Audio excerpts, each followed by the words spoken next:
Oh, it is a perfect morning in Bamboo Valley.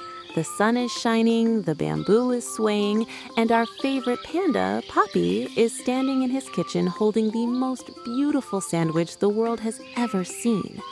Bamboo seed bread, honey cream, sliced starfruit, and one perfect, completely unnecessary basil leaf on top. Poppy gazed at it like it was pure gold. "Beautiful," he whispered. His best friend Mimi, a tiny but very wise little mouse, sat on the counter eating a plain cracker, watching with very patient eyes. "It's a sandwich, Poppy." "It is art, Mimi." "You say that every time." "And every time I am correct," Poppy said, tucking it under his arm and bouncing out the door with a big smile and absolutely no idea what was about to happen to him. The valley path was bright and busy. Poppy strolled along, feeling excellent about everything, until he heard a voice, smooth, warm, like honey poured over velvet.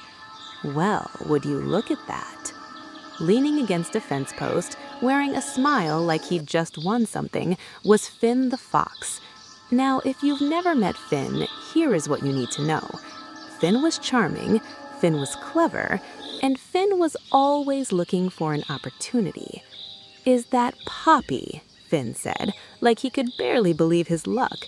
"There is one animal in this whole valley with real style, real presence, and here you are."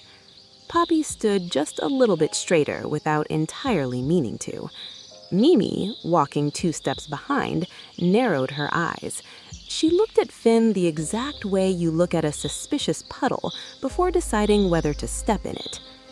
"And is that," Finn continued, eyes drifting to the wrapped cloth under Poppy's arm, "one of your famous sandwiches? The whole valley talks about nothing else."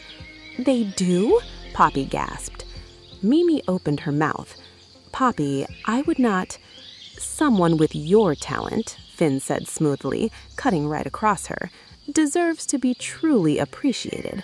But of course, I would never presume to ask." He sighed, looked away, the very picture of selfless restraint. Poppy looked at the sandwich, looked at Finn. "Do you want to try a bit?" Poppy said. "Well, if you insist." What happened next took 4 seconds. Finn took the sandwich, the entire sandwich, all of it, gone in one smooth motion that suggested a great deal of practice. One enormous bite, then he looked at Poppy with the calm, bright eyes of someone who had achieved everything they came to do. Adequate. He tucked the rest under his arm, gave Poppy a pleasant nod, and walked away.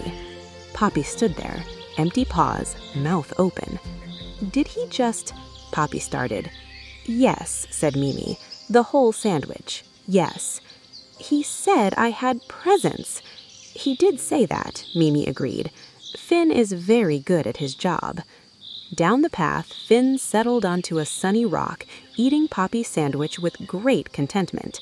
Poppy watched him, and slowly, very slowly, something shifted. The Flattery fog cleared, and in its place came something far more interesting. A slow, quiet, thinking kind of smile. "Mimi," he said. "No," she said immediately. "Do you still have those chili flakes in your pocket?" Mimi went very still. "Why?" she said carefully. Poppy jogged home and made a second sandwich, not quite as magnificent, but still very respectable. Then he walked back, cool as a cucumber. "Finn?"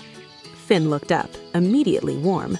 "Poppy, twice in one morning, I am a lucky fox." "I felt terrible you only got a small taste. Someone with your talent for appreciating food deserves the full experience," Poppy said, holding the sandwich out. Mimi stood beside him, nodding with an expression of complete and total innocence. Finn looked at the sandwich. Something flickered behind those clever eyes, a tiny warning bell. But the Flattery was warm, and the sandwich smelled incredible, and he took it. One magnificent bite. For 1 full second, nothing happened. Then, Finn's eyes went wide. His ears shot straight up, his tail went completely rigid. Ha! He fanned his mouth, spotted the valley fountain, and ran for it at a speed that suggested Mimi had not used the chili flakes sparingly at all. Popy and Mimi watched him go. "How much did you use?" Popy asked. "The correct amount," Mimi said, with great dignity. Later, Finn found them outside the bakery sharing a honey roll in the warm afternoon sun. He sat down. Long pause. "The first sandwich was genuinely excellent." "I know," Popy said. "The second one was also technically excellent, right up until the complete loss of feeling in my face." "Thank you," Mimi said, with enormous dignity. Finn looked at them both. Something honest crossed his face. "You knew immediately," he said to Mimi. "Immediately," she confirmed. "And you almost fell for it too," he said to Popy.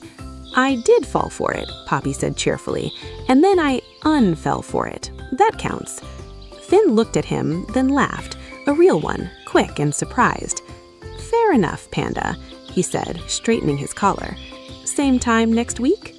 "Absolutely not," Popy said. Finn grinned and walked away looking quite pleased with the whole morning. That evening, Popy sat on his step as the fireflies came out over Bamboo Valley. He opened his journal and wrote, "Day 52. Someone told me I had presents today and I nearly gave away my lunch. If someone is being unusually nice, check what's in your paws before you smile back." He paused, then added one more line. "Also, Mimi uses a lot of chili flakes. Never get on her bad side." He closed the journal, grinning at the fireflies. And so, little friends, what did Popy learn today? When someone is suddenly telling you you're amazing, wonderful, the most talented in the whole valley, just before they want something, that is called flattery. And flattery feels wonderful for about 10 seconds, and then your sandwich is gone. So next time someone showers you with compliments out of nowhere, enjoy it. But also, check what's in your paws, because if Mimi is anywhere nearby, she has chili flakes, and she is not afraid to use them.